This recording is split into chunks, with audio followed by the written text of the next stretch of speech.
आप सभी को यीशु मसीह के सामर्थी नाम में जय मसीह की। हम सभी को एक चीज की आवश्यकता है जिसके बिना हम एक भी काम को नहीं कर सकते हैं, और वो है बुद्धि। अगर मैं ये वीडियो रिकॉर्ड कर रहा हूँ तो उसके लिए बुद्धि की आवश्यकता है। अगर हम खाना खा रहे हैं तो बुद्धि की आवश्यकता है। सो रहे हैं तो बुद्धि की आवश्यकता है। चल रहे हैं, खेल रहे हैं, कूद रहे हैं, किताब को पढ़ रहे हैं, कहीं जा रहे हैं, बैंक से पैसा निकाल रहे हैं, बैंक में पैसा डाल रहे हैं, अपने जूते को बांध रहे हैं, जूते को खोल रहे हैं, हर एक चीज के लिए हमें बुद्धि की आवश्यकता है। लेकिन प्रभु का वचन में लिखा हुआ है, जब हम पढ़ते हैं नीति वचन उसका 3 अध्याय और उसका 5 और 6 पद में दिया हुआ है, तू अपनी समझ का सहारा ना लेना।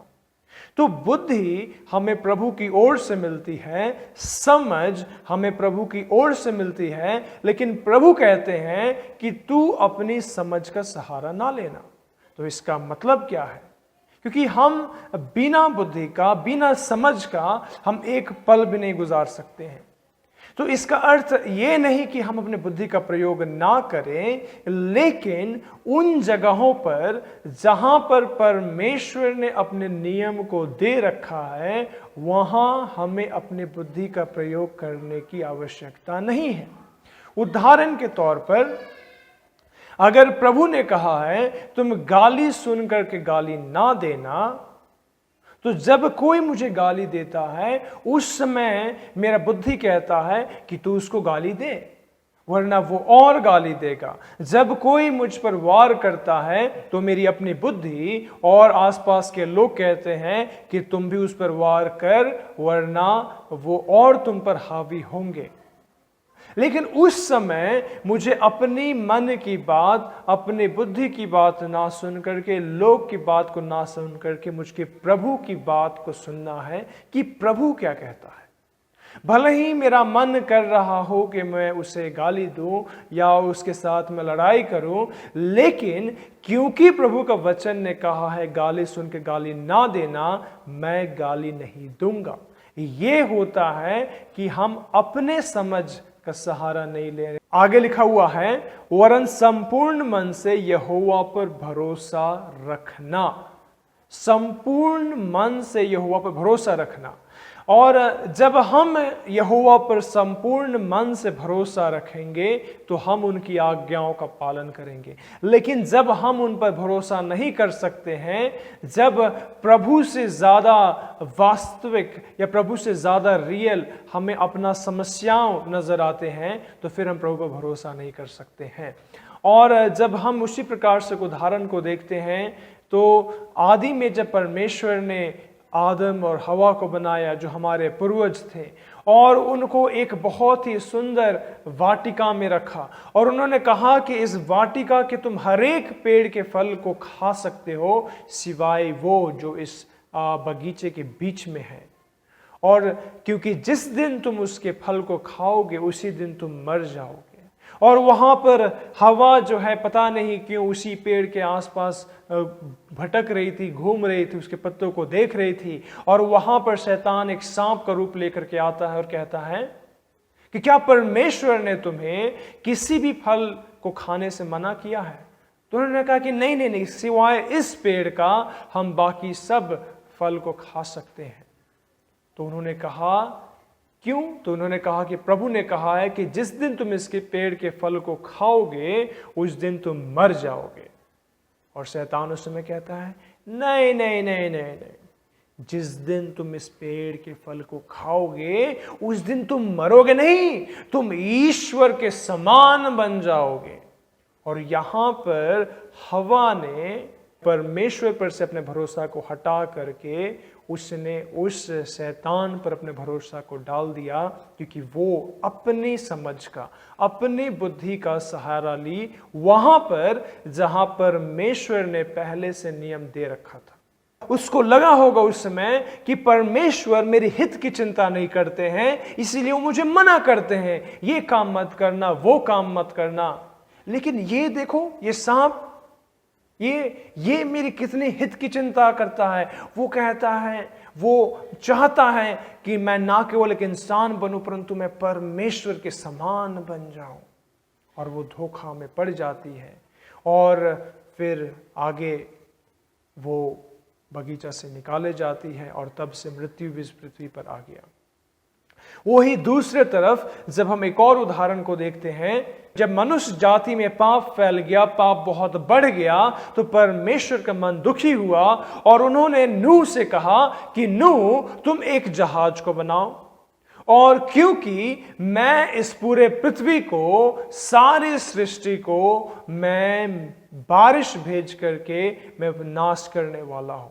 और प्रियो मैं बता दूं कि उस दिन तक बारिश नहीं हुआ था और उस समय नूह कह सकता था, अपनी बुद्धि की सुन सकता था, शायद उसकी अपनी बुद्धि भी बोलती हो कि हमें मालूम ही नहीं कि बारिश क्या होता है, आसमान से पानी कैसे गिरेगा, आज तक तो हम देखे ही नहीं हैं, और प्रभु मुझे कह रहे हैं इस पर्वत पर एक नाव बनाने के लिए, और वो भी इतना बड़ा नाव। और जब वो बनाना शुरू किया होगा तो वहां के लोग बोले होंगे कि कैसा पागल ये बूढ़ा व्यक्ति है, लग रहा है कि इसका दिमाग खराब हो गया, ये पहाड़ पर नाव बना रहा है। लेकिन उस समय वो अपनी बुद्धि का सहारा ना लेकर के, वो लोगों की बात पर ध्यान ना देते हुए, क्योंकि परमेश्वर ने उसे कह दिया तो कह दिया, उसने उस परमेश्वर के वचन पर, बात पर संपूर्ण मन से भरोसा रखा और उसने नाव को बनाया। और जब नाव बन गया, फिर वो लोगों को आमंत्रण किया कि हे प्रिय मित्रों, हे दोस्तों, परमेश्वर ने कहा है ये पृथ्वी नाश होगा, कृपया तुम इसके अंदर आ जाओ। लेकिन लोगों ने ठट्ठा उड़ाया, केवल वो और उसका परिवार के लोग इस नाव के अंदर गए। और फिर क्या हुआ, परमेश्वर इस नाव के दरवाजे को बंद कर दिया और उसके बाद बारिश होना शुरू हुआ, जो 40 दिन और 40 रात तक होते रह गया और सारी सृष्टि नाश हो गई, केवल वो एक परिवार बचा। उसी प्रकार से आज भी जब हम प्रभु के वचन को पढ़ते हैं तो वो वचन हमको एक बात कहता है, फिर ये जब हम दुनिया को देखते हैं तो दूसरा बात वो हमारे मन में आता है। अब हमारे ऊपर होता है कि मैं प्रभु पर भरोसा करूं या मैं अपने मन पर या अपने दोस्तों पर या अपने जो भी मैंने बुद्धि इकट्ठा किया उस पर भरोसा रखूं। लेकिन मैं आपको बता देता हूं, सबसे अच्छा है कि आप सीधा मन से प्रभु के वचनों पर भरोसा रखें, क्योंकि हमारी बुद्धि तो सीमित है। अभी अभी हम ज्ञान को अर्जित कर रहे हैं, अभी अभी हम सीख रहे हैं, लेकिन जो प्रभु का वचन, जो प्रभु का ज्ञान इसमें दिया हुआ है, वो आदि से अनंत काल तक है। और ये हमारी बुद्धि और परमेश्वर की बुद्धि में जमीन आसमान का फर्क है। और दुनिया में आप कहावत सुने होंगे कि बुद्धि बादाम खाने से नहीं, ठेस लगने से आती है। लेकिन मैं आपको कहता हूं, अगर बिना ठेस लगे अगर आप बुद्धि बढ़ाना चाहते हैं तो प्रभु का वचन को सीधा सीधा पढ़ें, सीधा सीधा पालन करें, और फिर आपको समझ में आएगा कि प्रभु ने वैसा नियम क्यों दिया। मैं एक छोटी सी उदाहरण के साथ इसको ख़त्म करना चाहता हूँ।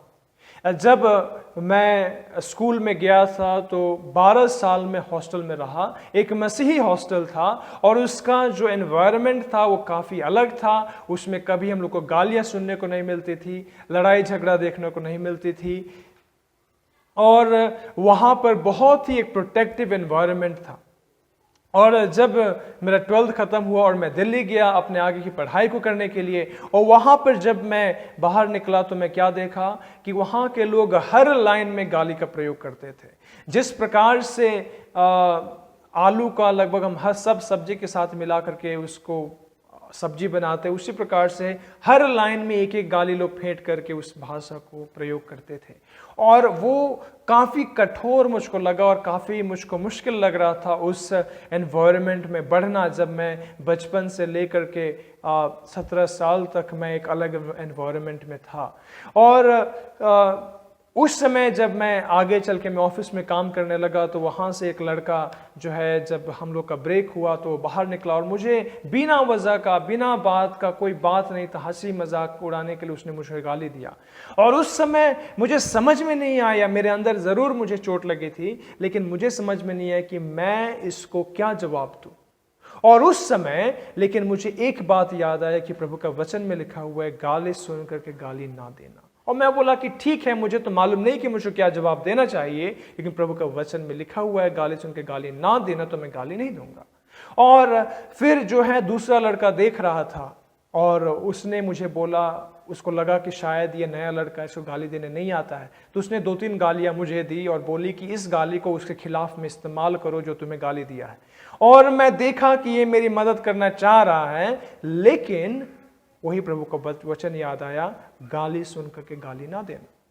तो मैं देखा कि मैं तो ये भी प्रयोग नहीं कर सकता, तो मुझे मालूम नहीं था कि मैं क्या करूं, तो मैं मुस्कुराया। और जो दूसरा लड़का था जो मेरी मदद करना चाह रहा था मुझे गाली सिखा करके, वो गुस्सा करके और मुझे गाली दे करके वहां से चला गया कि इस लड़का को मैं मदद करना चाह रहा हूं, ये कुछ समझ ही नहीं रहा है।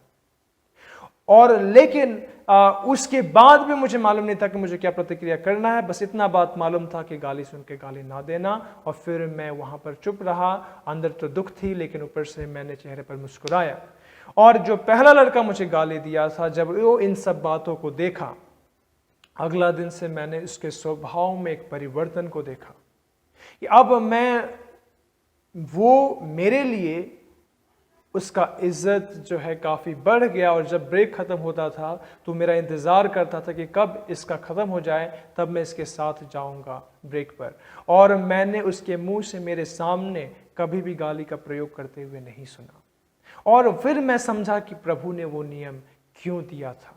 और इसी प्रकार से जब हम अन्य चीज़ों के बारे में पढ़ते हैं, एक गाल पर थप्पड़ मारे तो दूसरा फेर दो, अपने शत्रुओं से प्रेम करो, सताने वालों के लिए प्रार्थना करो, तुम जो पैसा कमाते उसका 10वांश तुम दो। जब हम इन अलग अलग नियमों को हम पढ़ते हैं तो हमारा मन कुछ और कह सकता है। लेकिन प्रियो, मैं आपसे ये बात कहना चाहता हूं कि हम अपनी समझ का सहारा ना लेकर के हम प्रभु के वचन पर संपूर्ण मन से भरोसा रखें और उसका आज्ञा पालन करें, और आपको उसका प्रतिफल जरूर मिलेगा। प्रभु आप सभी को आशीष दें। जय मसीह की।